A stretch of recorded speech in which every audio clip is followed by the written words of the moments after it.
Firstly, I brought a couple of stones because whoever is without sin can throw the first stone. And I am really conscious. Leadership is really difficult. And by the grace of God, I have managed to survive 35 odd years in Christian leadership. But I don't want to throw stones. And there is a lot of imperfection and sinfulness within me. So there, but by the grace of God, go I.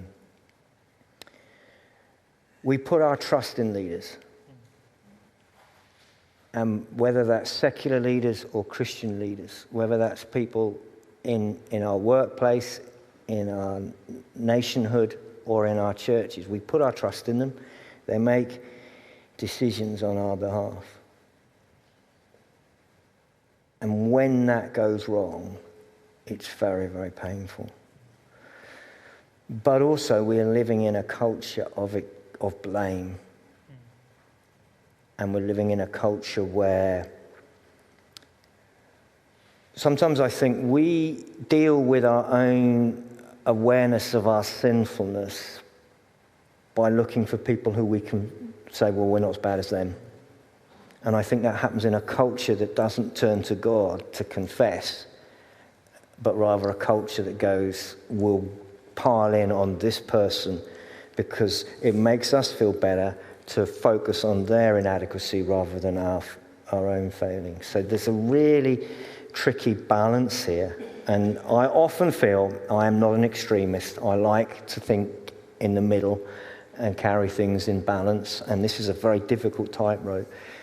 There are times when I think leaders get piled on.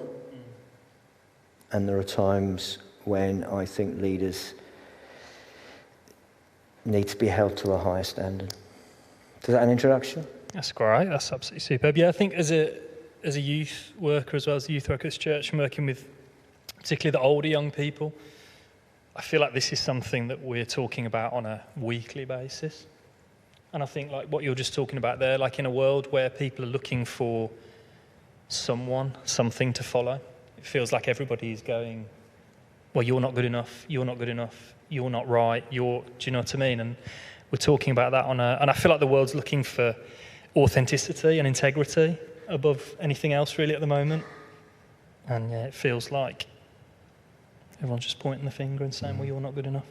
So leading into our first question then, do you feel, so we're all called to, live well, live as followers of Jesus, live in obedience to God. Should we hold leaders to a higher standard? Should we hold leaders to a higher standard? And I mean, that goes for, I guess, church leaders, but also, secular leaders of society as well, and people that are in positions of influence. And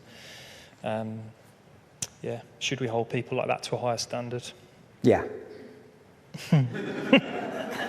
That's the easiest question. Yes, we should. And Jesus says, for everyone who has been given much, much will be demanded. From the one who has been entrusted with much, more will be asked. And that's a verse that, as a leader, I have to hold. The standards for leadership are higher. Because Jesus says so, but he says so because leaders are both making decisions, and those decisions need to be made out of integrity, but also we're role models. So, yeah. So then, why are there so many? I mean, in the last few years, it seems like there has been absolutely, every single week there's a new story. It'd be good to say that it's just in the secular, in secular society, but it's not. It's in churches all over the place. It's that there are scandals. There are people that have been, we've used the word cancel here. I know we don't want to focus too much on the word sort of cancel culture, but there's lots of leaders that have been told you can't carry on in your line of work, you can't do this anymore. Why are there do you think there are so many scandals, or have been more recently? Well, I think we need to come back to the word cancel. But that's a different issue. We'll come back to that. But let's talk about scandal. Actually, I would say that as long as I've been in Christian leadership, there are scandals. Unfortunately.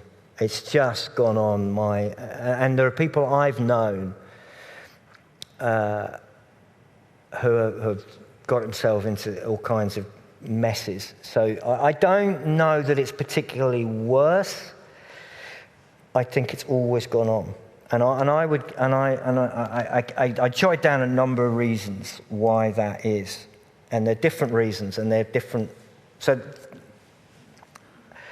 here I've got 5 at the moment. It may go to more, but 5 different things I think occur. So the first thing is about, and I'm going to try and explain this. I don't know whether it's easy to explain.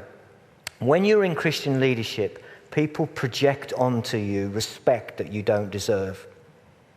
And that inflates the ego.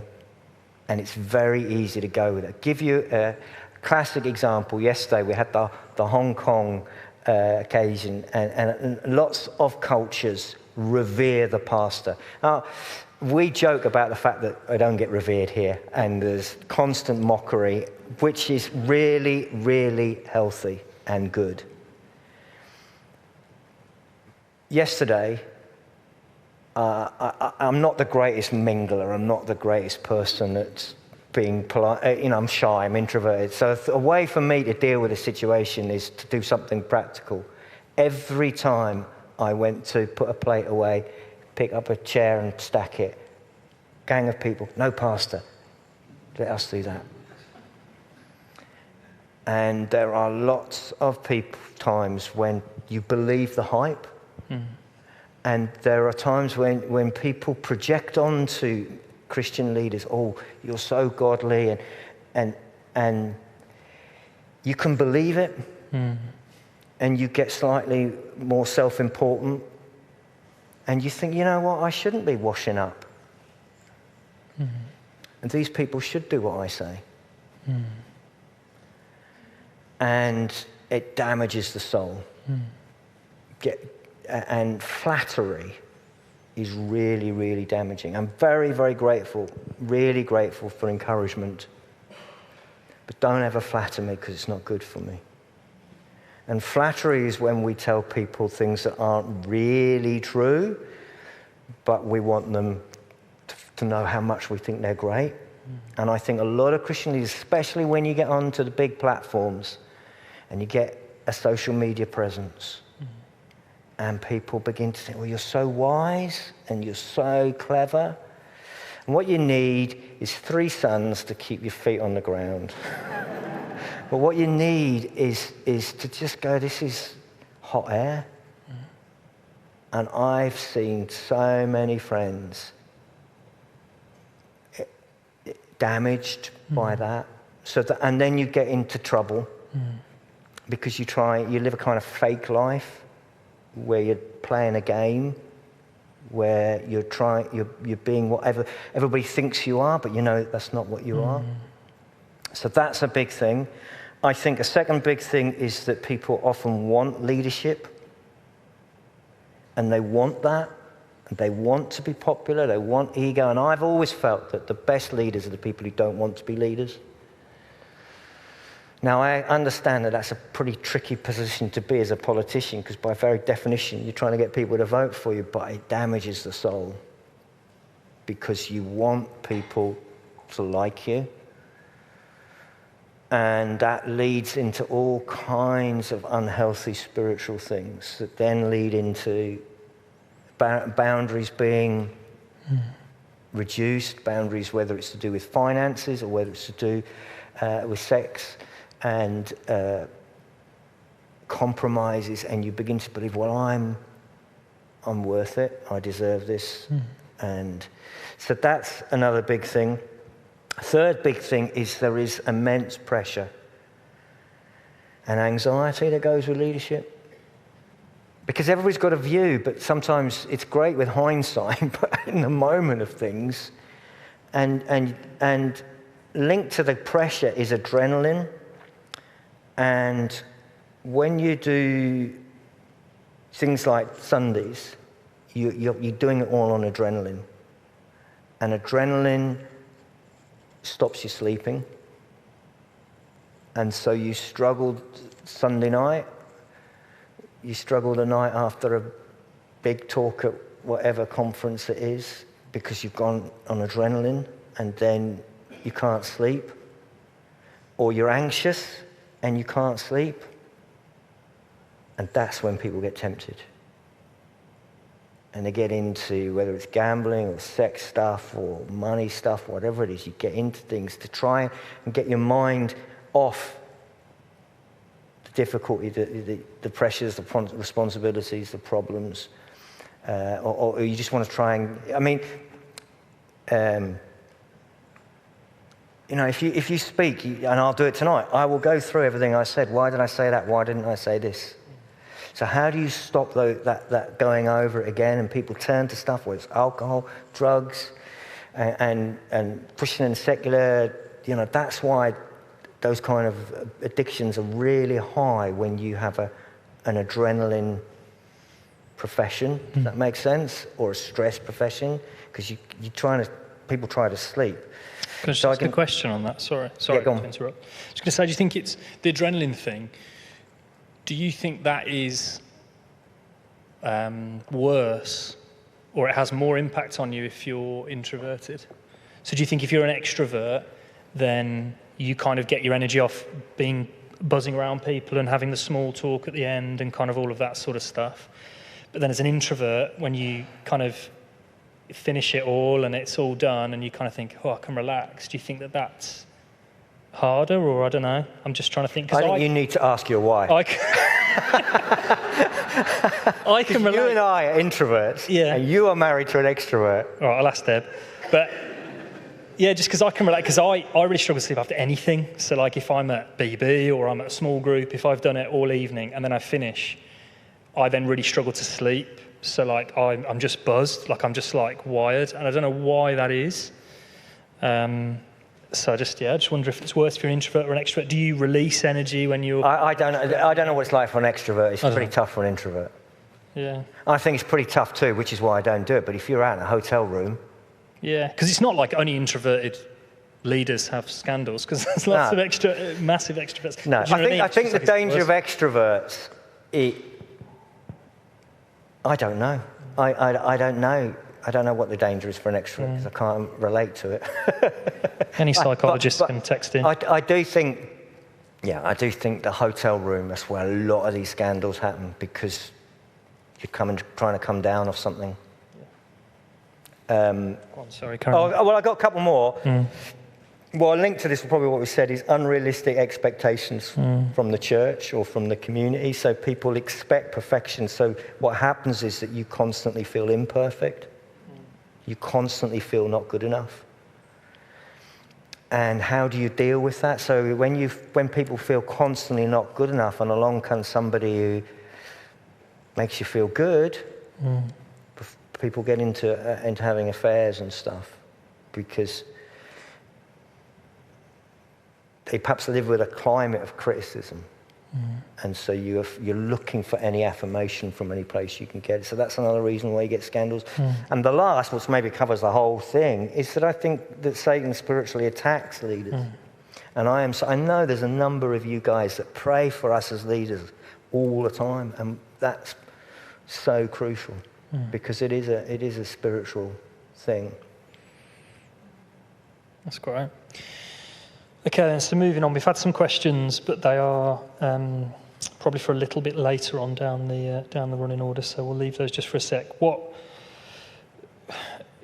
If a leader is going to sort of make a mistake and get involved in a scandal and do something they shouldn't have done, at what point, what mistakes should leaders be able to make, essentially?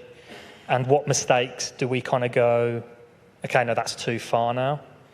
Because it feels like in today's day and age, it's not just one thing, it's all sorts of things, isn't it? There's all sorts of things going on.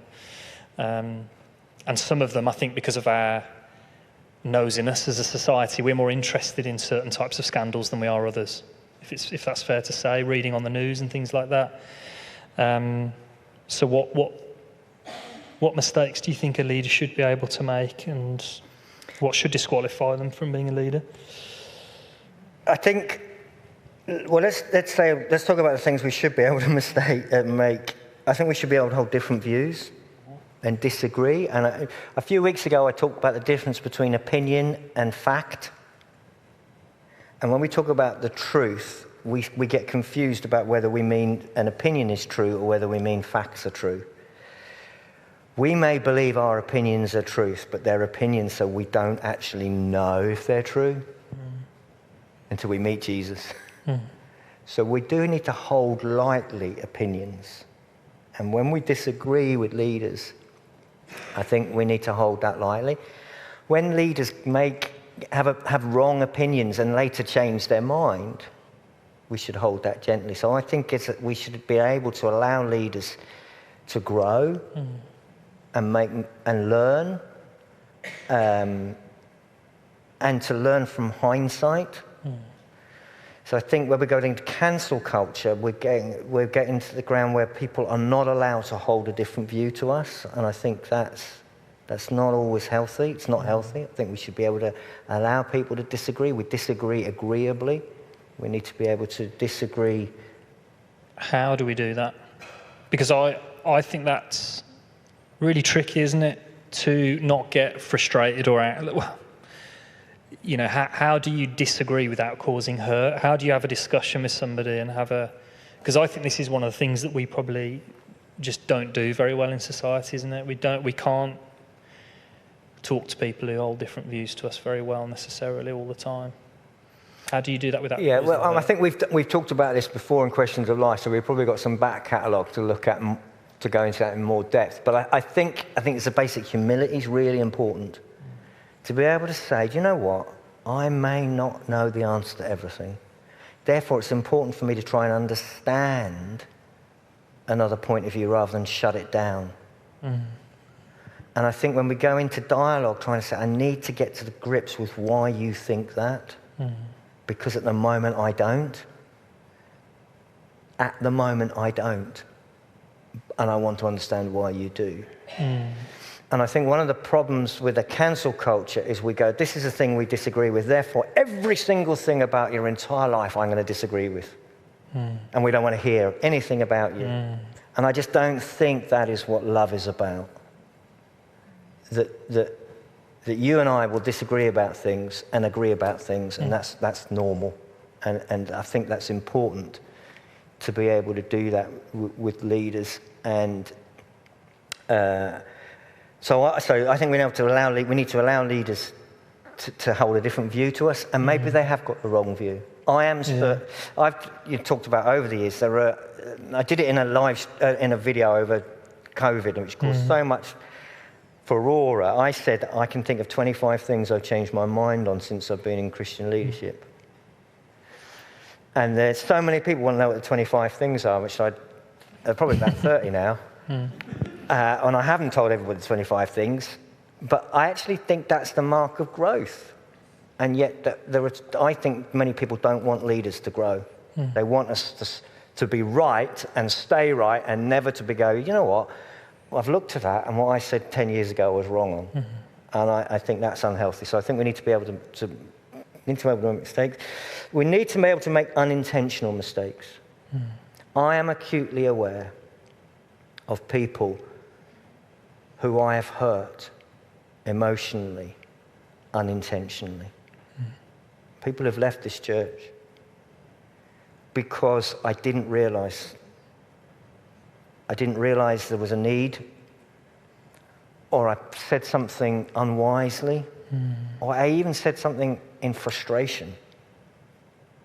And there will be no leaders of churches if you demand of me absolute perfection. And I have made mistakes and I have hurt people, but it was unintentional. And I think that's the key thing. I don't think we can allow intentional hurt, revenge, anger, but unintentionally I've said a lot of stupid things to a lot of people and hurt people. And I think that we need leaders who are able to say, I'm sorry, I got that wrong. And we need to be able to forgive leaders who say, I'm sorry, I got that wrong.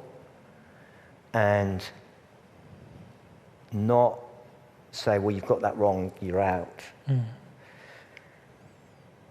I think that we need to be able, and this is a big one with some of the things that have gone on, we shouldn't blame leaders for handling incredibly difficult situations badly.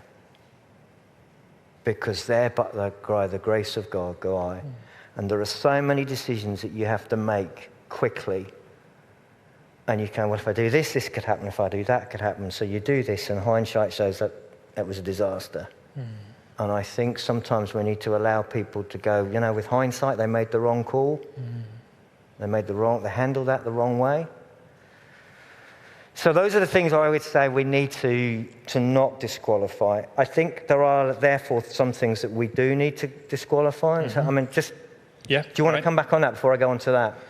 No, I've got something else afterwards. That's great. So I was going to just pick up this passage really in Timothy, where it says the overseer must be above reproach.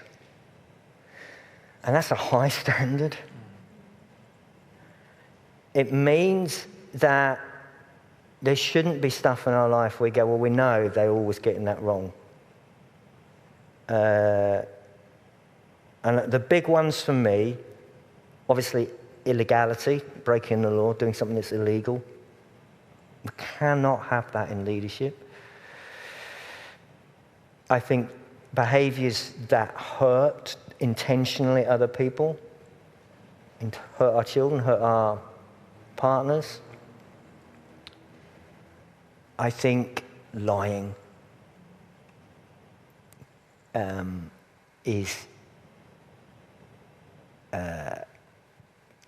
I think you can't have leaders that lie. I think you can't have leaders that don't repent, that can't say up. The leaders that have. I was talking with a couple of. So I mentor other ministers, and we were talking about something, and somebody said this to me. I was on a podcast, I heard it, and we were discussing this as a two. Somebody said to me, reasons why never to join a church. And one of them was when the leader of the church says, touch not the Lord's anointed. Don't go to a church like that. If I ever say you have no grounds to criticize me, touch not the Lord's anointed, don't come again, then you've got to move on, go somewhere else. We need to have leaders who go, you know what, I might have got that wrong. So let me just fly through this because it then spells it out, some of the things. Now, the overseer must be above reproach, the husband of but one wife. Now, Christians will take different points of view as to whether the husband is the key word, but what I want to point on here is the word one. So that's about faithfulness. It's not. So it's about not committing adultery or bigamy. Then it says temperate and self-controlled. There's a higher standard for leaders. Leaders cannot be people who fly off the handle, in my view. Now, I lack self-control on occasions, but I'm not perfect, and I say things out of frustration. And probably one of the worst things I do is inappropriate jokes in staff meetings. But there is a measure of self-control. I certainly I'm temperate, I don't fly off the handle, I would hope. They need to be respectable. Now, what does that mean, respectable? It means to carry, it's the same idea as reproach, to carry respect in the community. If a leader is someone where everybody's going, well, we just don't trust what they say, we don't believe in them, there's no authenticity, then we can't be leaders. Need to be hospitable, need to be people who welcome. Someone who is saying, you're not welcome here because you're this, that, or the next thing, can't be in leadership. Able to teach, able to explain what it is we believe. That's not necessarily a public speaking gift, but it is an ability to explain on a one-to-one, this is what we believe. Not given to drunkenness. And that is important because so much of our culture is using alcohol to relax. And we have to find a way, going back to this thing about the hotels or whatever, we have to find a way of getting rid of the adrenaline that's godly. Not violent, but gentle. Crucial. Absolutely crucial. Not quarrelsome. Really, really important. Not a lover of money. The way we handle money is crucial. Not offshore bank accounts, not gambling, whatever it is. He must manage his own family well. This is a tricky one. None of us are perfect parents. And there are times when my children haven't done what I wanted, and there are times when they haven't necessarily been following Jesus as much as I would like them to.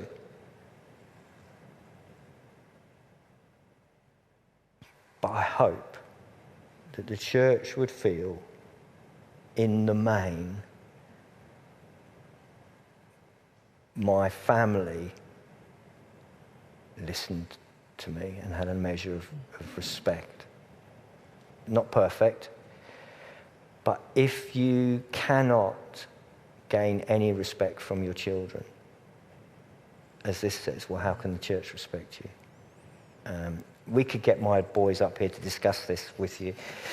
And we're not perfect. There's no such thing as perfect parents. And you're a parent, and you can have moments in aisle 3 of Tesco's when you think, I need to be sacked by the church because this toddler on the floor screaming their heads off. But over the course of the childhood,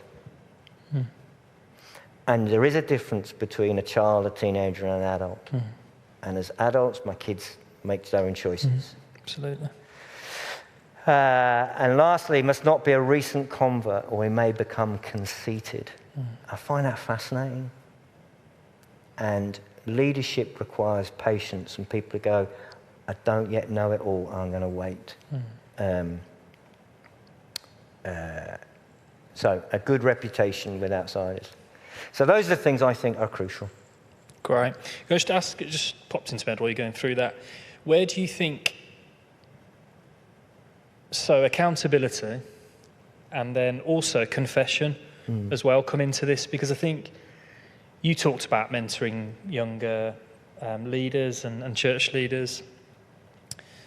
And I was having a conversation with somebody the other week about how the Catholic Church practices confession. This person was talking about how they didn't necessarily agree with that. And I kind of came back at that and was sort of like, well, as the evangelical church, I don't think we really practice confession very well at all, really.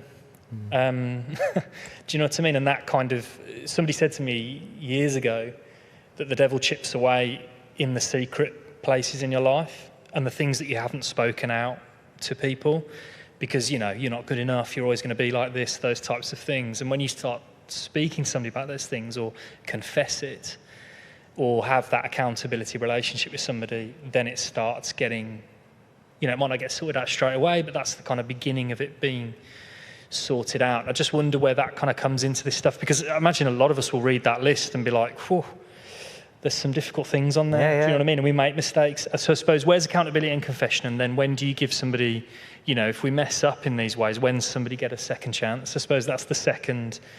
Where do you kind of go, yeah, okay, you mucked up, but you can go again?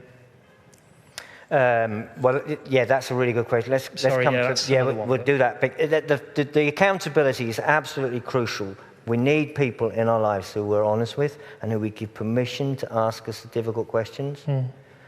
And I have a friend that I walk with once a year outside the church, and I consider that some of those on leadership or elders and staff have that with me.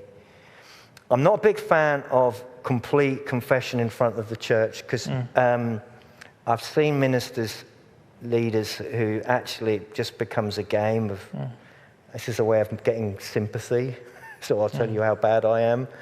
And so I don't think it's accountable to everybody. It has to be accountable to a small group. So I think that is really important. In terms of second chances, I think you give second chances where you think there is growth and the opportunity to resist that temptation if it comes again. And there are some things that are so difficult to resist the second time that I would say, you need to step back from leadership because that is going to trouble you again and again and again. Stuff to do with sex, stuff to do with money. It's going to be a temptation. Probably stuff to do with losing your temper. I would say it's going to be a temptation. So we need to take you out of leadership because that is going to come again. But other stuff where people go, oh, you know, I really got that wrong. I have been quarrelsome. I've been broken all of those. But it's about self-awareness, about saying, Lord, I'm sorry, I've got that wrong. And I think those who hold you to account, I think it's really important that leadership is team, that the elders are, I'm under the authority of the elders, and they need to, and do hold me to account, and colleagues, team leaders, hold me to account and can say, you're out of order the way you've handled that or whatever, and you submit to it. The moment you're above reproach is dangerous. Can we go through a couple of the questions on here? So I'm just going to read out, somebody mentioned something about the extrovert thing, which I thought was just quite interesting. Extroverts would keep trying to seek the buzz with what we were talking about before, I think, maybe chasing it, which I think is a valid point, potentially, I don't know. We're all different, aren't we? Yes, so if you're an extrovert, you're more prone to want to be on the platform. Yeah, to get that buzz, which I mean, has got, I guess, if you talked about it with people wanting leadership and wanting to be up the front and all those types of things. There's a question here which I think links to something that we're going to talk about in a sec as well. How can we respect and trust leaders when they say one thing and don't follow through or do the opposite? So we've had a lot of scandals in the leadership of our country, for example. I know we're not going to talk about specific situations, but it's seemingly, you know, people saying, yes, we're going to do this, and then, you know, we find out 6 months later that isn't actually what happened at all. Is it right to trust those people? Is it wrong to trust those people? I think I want to take a balanced view. I think on the one hand, I think we've got to be absolutely sure that our facts are right, and that what we have read in the news or social media or what we have been told is absolutely true. Because there are so many rumours and exaggerations and interpretations of things that are not true. And we need to be absolutely careful that we do not judge someone. So that's where my stones come in. I may hear that a leader has done this, but I don't trust the media, I don't trust the news, I don't trust gossip. So it needs to be, so first, on the one hand, I would say we've got to be absolutely certain. On the other hand, it is pretty clear that Jesus has an issue with hypocrisy.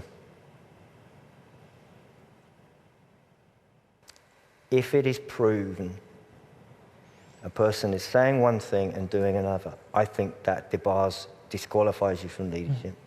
Because I think Jesus says that of the Pharisees.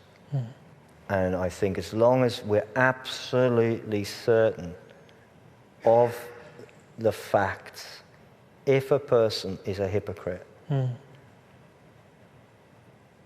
I think it's game over.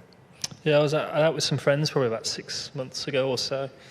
And one of my mates, a mate that I've had since being at school, just said, you know, what sort of value would you look for? He said it to the group, there's about 10 of us there. He said, what sort of value would you look for in a government kind of, you know, in a leader of our country? And without, you know, a second's thought, 2 or 3 of them just went, integrity. Yeah. Straight away. And that amazed me. I was like, whoa, do you know what I mean? Like, it was just like, but yeah, it's exactly it, isn't it? It's like, it's integrity. It's, you don't say one thing and do the other. Absolutely. Some more questions then, if that's all right, off here. There are times when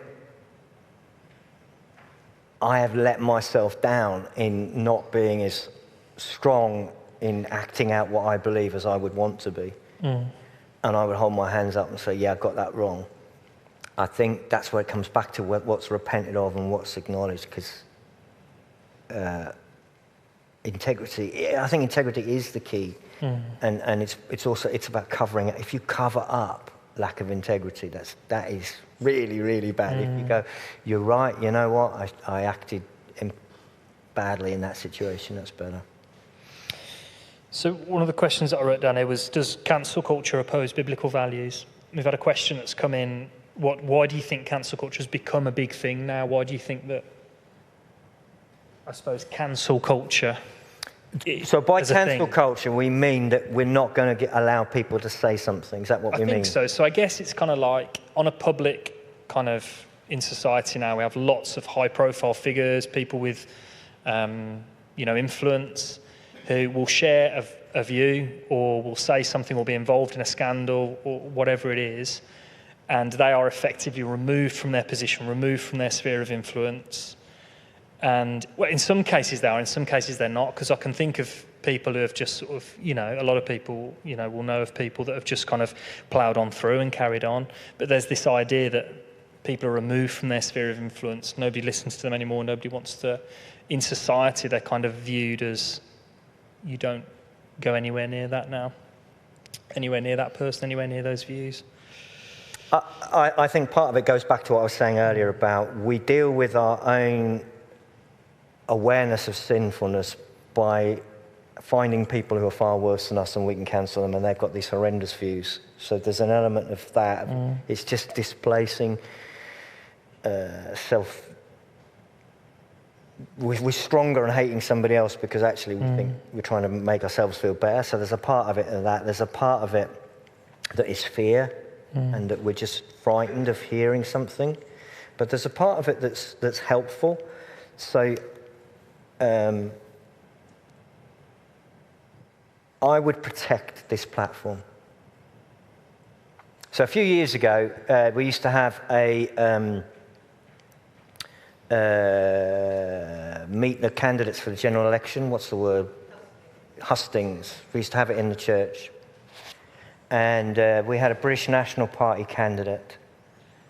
And I refused to allow them in this building to speak those views. And the result of that is that the hustings couldn't happen because the other politicians refused to have a hustings without that person. I said, fine. That's why it went to the town hall. Because I wouldn't allow that to be said in our church. Now, I might have been wrong.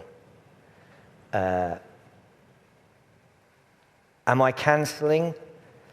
I don't want to give a megaphone, and I don't want to use this place as a megaphone for things that I think are ungodly and unbiblical and downright evil. I think that we shouldn't allow things that are untrue to be said unchallenged. And there's a time and a place for saying that's not going to be said here. So I've cancelled here. And we wouldn't have people to speak. We're very careful about what we have on the platform. Yeah. Because I feel that there are vulnerable folks among us and we're trying to represent who we are as a church. I would encourage some of you ask me, what podcasts do I listen to? I listen to podcasts of people I fundamentally disagree with. And I pick and choose who I tell what podcasts I listen to. Because I think some of us are weaker. And I wouldn't want you to listen to those podcasts because you might think they're absolutely right. I find it important for me to hear views I don't agree with. So I have listened to National Party stuff. I listen to views that I really fundamentally don't agree with because it's important for me to understand that, but I wouldn't encourage some of you. And so some of you, I don't tell you all the podcasts that I listen to. I subscribe to about 85 at the moment. There's a bill. Do I believe in cancel culture?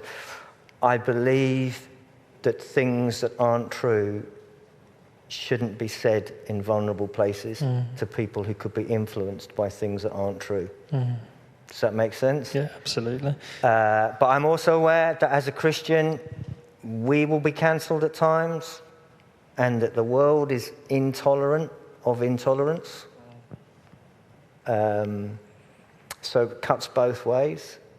It's just, I don't know the answer. It's tricky. I always think we talked a little bit when we were talking earlier in the week about this kind of there's like a bit of a vicious cycle going on as well, I think, because the media, obviously, particularly in society and, with big public figures or whatever, there's a sense in which the media want us to read stuff and want hits on their things and all of that, and we are nosy as a society and we want to read stuff, don't we? So I think it's just out there more as well. Like, we're going to see and read a lot more of what other people are reading. I don't know whether, like, if anybody reads BBC, the little, like, top read things, like the top 10 most read thing. I don't know if anybody comes across that. It's like, for me, I see that and I'll read what's on the top 10, but it's only in the top 10 because that's what everyone else is reading and that's what everyone else is nosy about. Do you know what I mean? So it kind of becomes like a bigger thing because it just becomes, we want to read it, the media want us to read it, and then it kind of gets into this. That we're all reading the same sort of stories and the same type of things as well. I think that's partly got something to do with it. I've just got two things I want to ask you to finish. Is that right? Because I think they're both really important. So I know we said we didn't want to talk about specific situations, but there's been recent situations that have, been quite impactful, particularly for myself. I've had a lot of conversations in our youth about particular situations that have occurred. What do you do? How can we avoid being sort of disillusioned in our faith if somebody that we respected and looked up to has been involved in a scandal and there's somebody that we respected for years and then all of a sudden they're involved in a situation that's wrong and, they get removed from their position of leadership? It's really, I've had that a number of times. I very heavily influenced and deeply respectful of a big American Christian leader who has fallen into scandal, which just rocked me. It just rocked me. How do we handle that? I think it doesn't invalidate the things that they did and said before Satan got hold of it. And so the Bible talks about wolves in sheep's clothing. There are leaders who I think never were of God and were always just fake. And they're often the leaders that tell you exactly what you want to hear. And then you discover, it becomes clear that they were fake. That's one thing. But there are other leaders who were really used by God, and then, because of some of the things we talked about, temptations overwhelmed them. And it's devastating. But I would want to say it doesn't invalidate who they are and what they did. It does mean, bear that in mind.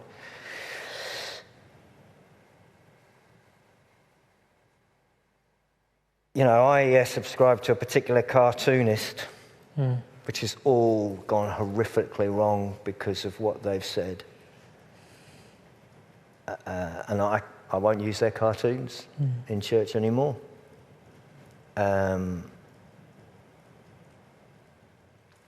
It's really painful.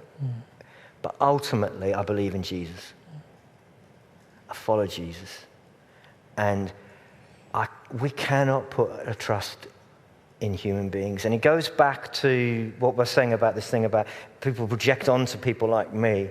And you feel it kind of flatters the ego. Oh, people spiritually, please don't trust me. Please don't follow Jesus because of me. Follow Jesus because of Jesus.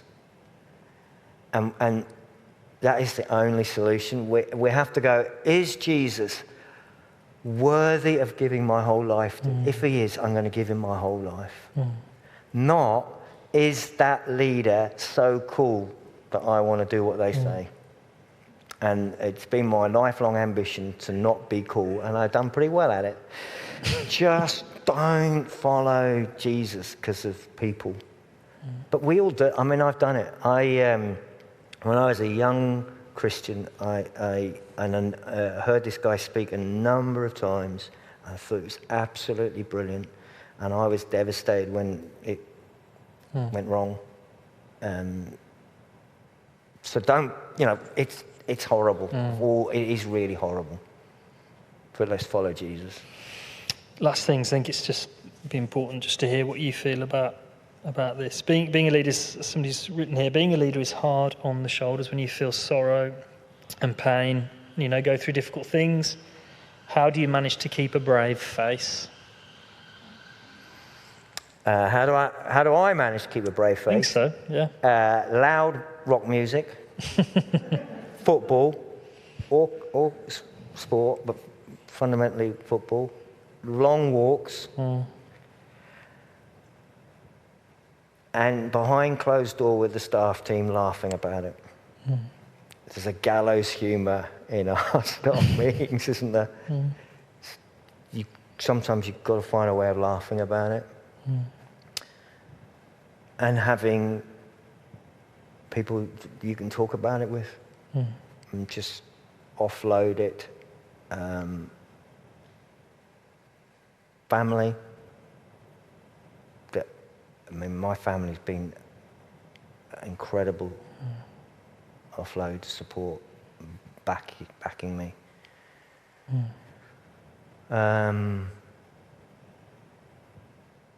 Those are so far, I'm not going to throw a stone, so far.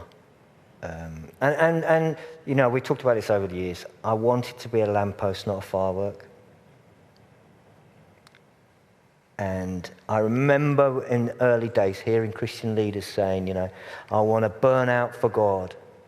And we talked about this before. I was mentored by a guy who was in his 70s and 80s when I was in my 20s. And he said, you want to be like me? You want to get to 70 and 80 and not let anybody down. And that's still my ambition.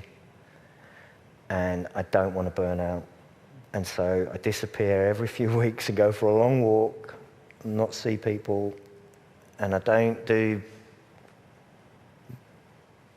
big things and go to hotels and don't do it. Great. Well, I think we'll leave it there. That's brilliant. Shall I pray? Yeah, that'd be great. Take us on. Brilliant. Father, we just commit to you those leaders in our minds who we're aware of, who have failed in one way or another. Will you draw close to them? Will you help them? Will you guide them?